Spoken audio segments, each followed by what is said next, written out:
If you see these guys on the screen and you read the title, you know, guys, that we have finally made it to our Bone Breaker episode. And guys, I have to say to you, the audience, and moreover to my friend who lent me his Fossilizers, just thank you all very much for your patience and willing to wait on me to get to it finally. So again, thank you very much.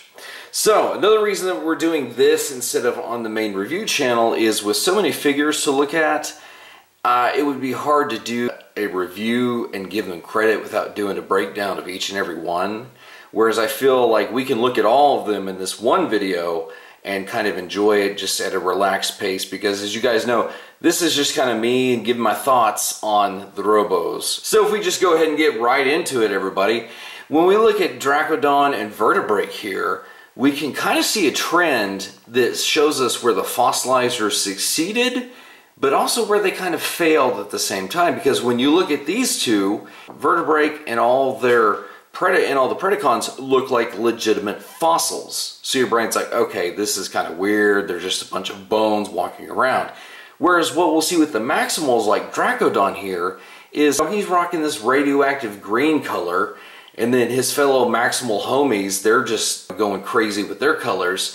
It helps your brain to kind of disengage a little bit to where you're like, okay, well, this isn't a legitimate dinosaur fossil. It allows you to enjoy it a little bit more. Which, don't get me wrong, I do love this actual tiny core class fossilizer. And to be honest, if I had to do it, I'm going to go with Dracodon over here, because I just love the kind of niche, off-the-wall kind of approach that it takes over Vertebrake over here. So that's just kind of my opinion. Now, I did mention that we had one Maximal that kind of stood as an outlier from the others. Who else could it be but Wingfinger? Now, the one thing that I really don't like about how his robot mode works is how his pelvis is just so far forward, where the rest of his upper torso clearly aligns with what his spine would be. Knowing that he comes from a pterodon or a pterodactyl, whatever you want to say his beast mode is based on, you can obviously see why he's so skinny. But when you start comparing him to timeless classic designs or not so timeless legends, that he does kind of feel a little bit anemic, because he just does not have the mass that these legends have. His wingtips become these sick samurai blades, and especially with his spindly design, that comes back to work in his favor, because he's all more like ninja-like and stuff, especially with that noggin. While we have to acknowledge that yes, they did give us a combiner mode head in the, you know, for when you want to combine them and stuff, to me that's a little bit weak, but you know, it's something that Hasbro didn't have to do. Which, speaking of his bird mode head, I kind of like to think of it as maybe it's just kind of a big blaster that's strapped to his back, so that when you finally detach it from his back and you kind of put it in his hand like a big old gun or something, you just imagine that this thing like charges up, just firing it off. That's the great thing about all these Fossilizers and the other ones that came before them. Alright guys, just ignore the background, okay? This is just so you can see him in beast mode. And while we're talking about the beast modes, just to let you guys know, we're not going to be looking at both modes of all the Fossilizers.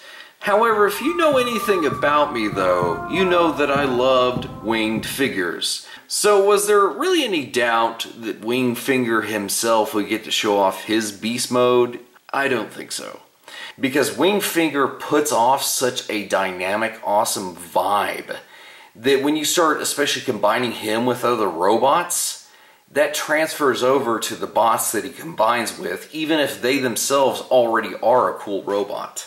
So I just think that's actually more of a credit to this figure itself. Oh man, now these boys, they hammer home the point that I was making at the beginning of this video. Because with Ractonite, your brain kind of says, okay, that's cool and everything, but how is this actually working? Whereas when you look over at Tricranius, your brain disconnects, because this looks like an animal that's just composed of lava and fire energy that just happens to be in the shape of a Triceratops. Let's just go with it.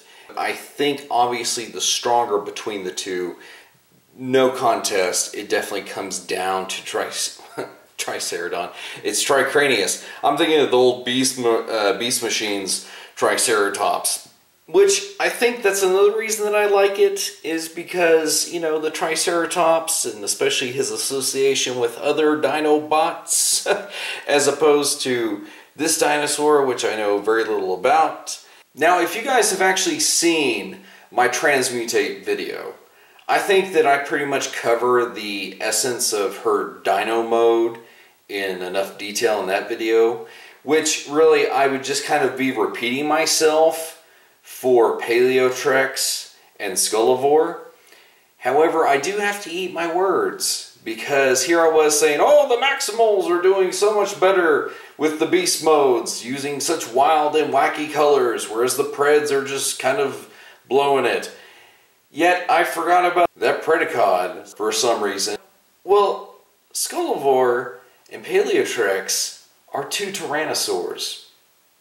What if they actually combined? Now, one thing I did want to go ahead and point out is I always have loved this sword, no matter which version of this mold that it's come from, Paleotrex or Transmutate, whichever one you want to use. I've always loved this kind of setup. You can kind of see that they actually have these two leg struts that, in my mind, that kind of looks like cannons. So if they were on the battlefield and they had their sword and stuff, they could actually kind of be running around like, you know, using their arm blaster or whatever. This creature, if we look at just the actual proportion of the body, it's kind of feeding into this kind of horror element, because you know something ain't right with the proportions that we're looking at. Plus, on top of that, it is made of bones. And, man, it just, just some creepiness going on here. However, considering all of that, though, what is the Predacon activation code? Terrorize!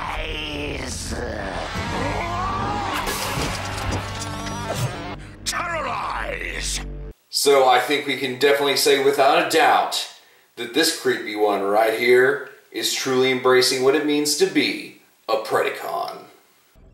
Yes, presentation is everything.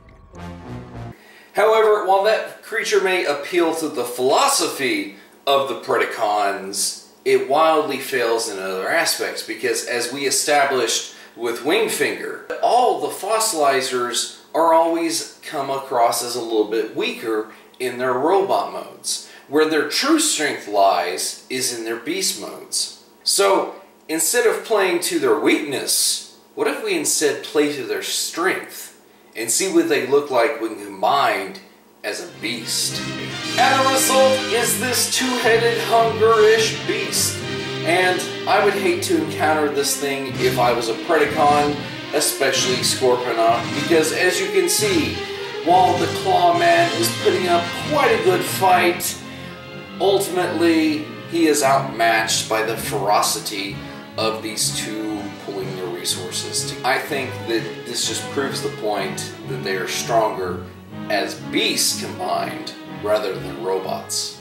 And I believe that, as Megatron put it, It has all come down to this.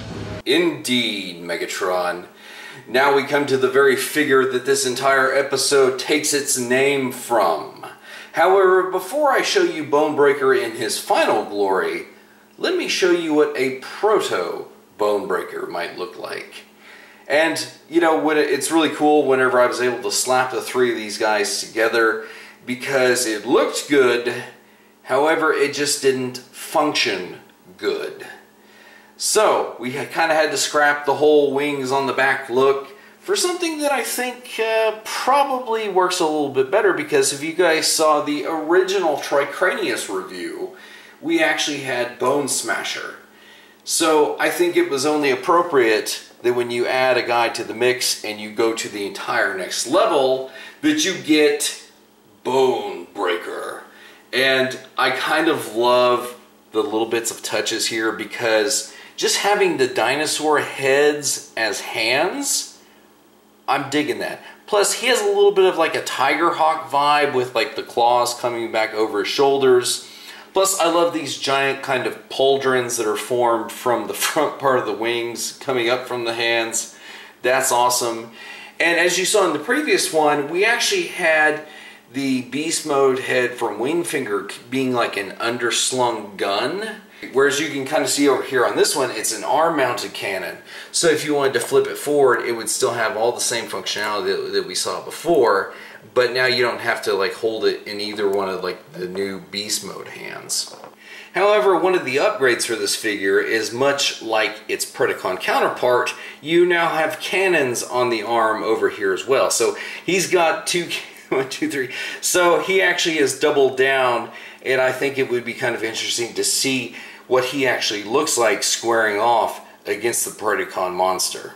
And that actually kind of looks pretty cool, because even though the Predacon beast is in more of like a action pose, which kind of actually makes her a little bit more closer to Bonebreaker's height, we know that height ain't everything, because when you clearly put the two of them up against each other, you can see that Bonebreaker has just such a stronger mass, which I think that actually is credit to Tricranius's robot mode core, because even though the majority of the Fossilizers do kind of have a weak robot mode, I feel that the torso of his robot mode is probably the best looking one. And so I think that having that actually also be the core of the combiner plays again to that sort of design strength. Whereas as we can see with Paleotrek's Skelovore figure, they just can't even come close to that. But yet, this does look pretty cool right here. And so it would probably be no surprise that our boy at the end of the day would ultimately triumph over his nemesis. However, if we're going to actually play this thing out, I think that it wouldn't only be the Predacon monster that would be extinct. So the Predacons are back in the dirt right where they belong. And anyway guys, I know that I kind of kept slipping into like how I would normally do a review, even though I swore 100 times already this is not. However guys, that's just kind of me having a little bit of fun with the figures and just kind of bringing you guys along for the ride, because when I see this sort of stuff and when I normally take photos for reviews and stuff, I just kind of love to see what can actually be done with them. And like I said, you guys were just kind of along for the ride. So I actually hope you guys enjoyed this a little bit. It's kind of more leaning towards what we would normally do on the main channel, but not quite, you know, because like I said, I want to keep the vibe of this channel separate and different from that one. So anyway guys, that was just kind of the Bonebreaker episode. Hope you guys enjoyed at least a little bit of it. And really, until next time, I'll see you all in another video. And now I bequeath you half a spark, the very core of a nightmare.